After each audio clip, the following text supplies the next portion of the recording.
How to keep children from waking up too early. Most children have a difficult time staying asleep in the early hours of the morning, and as a parent, you may be experiencing a lack of sleep when your child comes to wake you up at dawn. Getting a good night's sleep, at least 8 to 9 hours a night, is beneficial for you and for your child, as this will lead to a less grumpy morning and a more productive day. There are methods you can try to get your child to wake up at a time that is early, but not too early, for both of you. Method 1: Adjusting their bedtime and wake time. 1. Identify possible reasons for your toddler's early wake time. Many children wake up early in the morning due to noise, hunger, or light. Try to keep a record of your child's sleeping habits for 1 to 2 weeks. Note what time your child goes to bed, what time she wakes up, and any naps she takes during the day. You should try to identify any patterns in your child's sleep, and if noise, hunger, light, or too many naps during the day are causing the early wake time. If you are trying to get a baby or child under 1 year old to sleep in later, you will need to establish a sleep schedule for your baby and stick to it. Babies crave routine and will fall into an established sleeping, eating, and napping routine within a few weeks of coming home from the hospital. Babies will also wake up in the night or early in the morning due to hunger, noise, or light. You should track your baby's sleeping habits for 1 to 2 weeks to check for any patterns, like waking up at the same time every night due to hunger or waking up sporadically throughout the night due to noise. 2. Understand a baby or infant's sleep cycle. Babies, or any child under 1 year old, will have a sleep pattern that will change month to month. It's important that you try to adapt to your baby's changing sleep cycle so you can ensure she is getting enough sleep and is not overly tired during the day. Not all babies are alike, so use these month-by-month notes as guidelines for your baby's sleep cycle. By 1 month at home, babies will sleep about 15 hours a day, with about 6 of those hours during the day. Many babies will give you a cue they are ready for a nap by falling asleep after a feeding or while they are feeding. At 3 months, most babies will sleep through the night. Your baby's stomach has grown, so she can eat more and sleep longer during the night, about 15 hours, with a decreased nap time of 5 hours. At 6 months, your baby will need about 14 hours of sleep a day, with 4 hours of nap time during the day. However, some infants may still wake up during the night and may wake up very early in the morning. By 9 months, your baby should be able to sleep through the night on a regular schedule. She will need about 14 hours of sleep and only 3 hours of nap time during the day. At 12 months, or 1 year old, most babies should sleep about 13 hours a day. Your baby should sleep 10-11 hours a night, and take a 2-3 hour nap during the day. Some 1 year olds may not be interested in napping, as they are too busy exploring the world and running around, but you should still try to encourage a nap time once a day. This will help your 1 year old maintain a consistent sleep cycle. 3. Use a later bedtime. Most toddlers between the ages of 1 and 3 years old need 12-14 hours of sleep, and preschoolers between 3 and 5 years old need 11-13 hours, so if you establish an early bedtime, around 7 p.m., your child will likely have an early wake time. Encourage a later start in the day by moving your child's bedtime to later in the night. You need to give your child time to adjust to a new, later bedtime. Move the bedtime to later in the night in increments, about a quarter of an hour each night, 15-minute intervals, until you reach the ideal bedtime. If you would like your child to sleep until 7 a.m., for example, your child's bedtime should be around 8 p.m.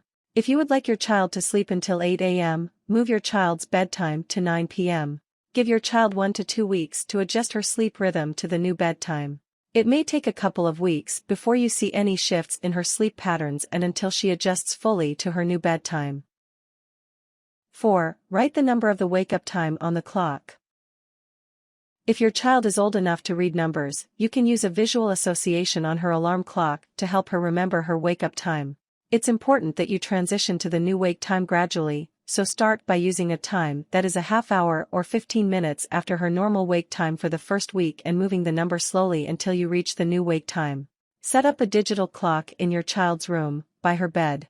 Take a piece of blank white paper and write the number of her wake time in large print.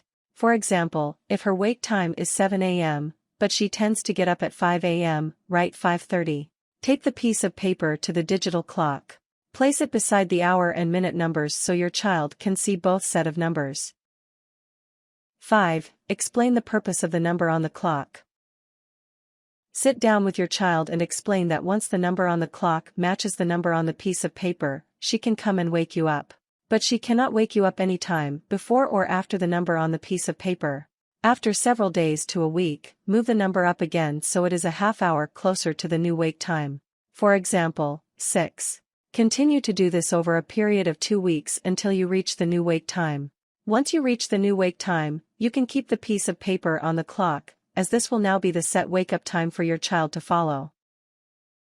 6. Be firm about enforcing the wake-up time.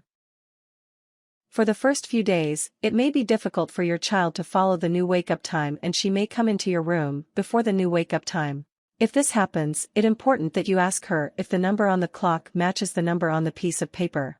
If she says no, remind her she is not to come out of bed until the two numbers match. Try to be firm about sending her back to bed until the numbers match, as if you allow her to wake you up, you will be woken up the following morning too early again. Method 2: Adjusting their sleep routine. 1. Make sure your child eats several hours before bed.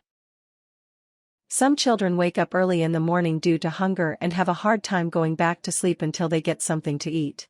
This can then lead to a very early breakfast for your child and for you, and throw off the rest of the day's meals. Prevent morning hunger by ensuring your child eats a substantial dinner 2 to 3 hours before bedtime.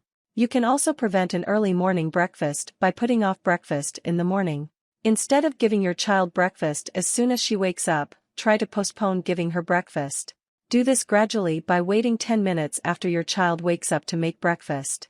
Add on 10 minutes each day until you can postpone breakfast for an hour. Your child will be less likely to wake up early for breakfast if she knows she will need to wait anyway for a meal. 2. Minimize day naps to 10-15 minutes. Keep in mind your child only needs 10-12 hours of sleep within 24 hours, and most of those sleeping hours should be done at night. You do not want your child to fulfill her sleep requirements by napping too much during the day. Limit daytime naps so they are only 10-15 minutes at a time and occur once or twice a day. Be sure not to limit napping during the day too much, as you do not want your child to be overly tired by the end of the day. 3. Keep your child's room dark and quiet. Many children are woken up by noise or light in the morning. Minimize the morning light in your child's room by using thick curtains or shades and making sure they are drawn before your child goes to bed. You should also note if there are any sources of noise, like an appliance in the kitchen, or a rowdy dog sleeping in the hall, that could wake up your child early in the morning. Move the source of noise away from your child's room so she can sleep in peace. You can also keep your child's door closed and muffle any outside noise with heavy curtains. Some parents put the lamp or light in their child's room on a timer so it does not come on until the child's wake-up time. This can help your child remember when it is time to wake up and ensure she is not woken up before her wake time. 4. Let your child entertain herself in bed. You can do this at night and in the morning. Give your child some toys to play with or a book to read in bed. Make sure the entertainment is quiet entertainment that does not involve lots of running around or loud noise. Turn off the lights and shut the door, leaving your child to play on her own quietly until she gets tired and goes to bed. Allowing your child to play quietly in bed in the morning will also ensure she does not wake you up too early and will remember to stay in bed until her set wake-up time. Avoid using television as a source of entertainment at night or in the morning for your child. This can lead to a delayed bedtime or a very early wake time, as your child will see television as a reward for waking up very early. It's important that you get comfortable with keeping your child waiting in the morning. If she calls out to you, do not go to her right away. Wait 5 minutes to see if she goes back to sleep or resumes quiet playing on her own. Try to lengthen the wait time in increments of 5 minutes each morning so your child can get used to occupying herself in the early morning. 5. Encourage your child to do a morning stretch before getting out of bed. Show your child some basic morning stretches she can do in bed on her own. This way, she can take her time getting out of bed and learn to move slowly, rather than jumping and yelling in the morning. You can make the morning stretches a game, and instruct your child she needs to do a series of stretches before she can come wake you up in the morning. This can give you more time to sleep and ensure your child stays in bed later.